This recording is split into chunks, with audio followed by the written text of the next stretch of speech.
We are going to talk about 3 different kinds of weighted carries today. So, our first carry is just down at our sides. You can do this with 1 kettlebell or 2 on each side. I always recommend practicing with 1 just so that you can really work on that neutral alignment and make sure that you're not overcompensating this way or letting the weight pull you down this way. It's very good engagement for the core. So if we're starting in this lowered position, just staying nice and upright and balanced, making sure that you're walking nice and straight in line with your hips, okay? So what I mean by that is I don't want you to think right now going toe to toe like a tightrope.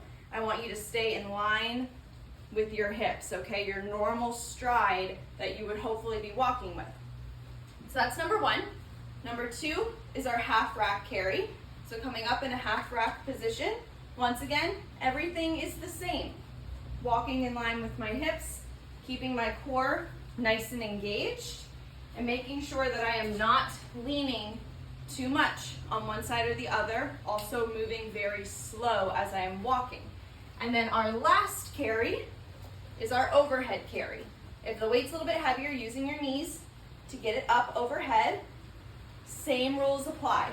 The only thing that's different about the overhead carry is you want to make sure that your arm is in line with your ear, okay? So we don't want to be coming too far forward or too far back. You want to stay nice and straightly aligned.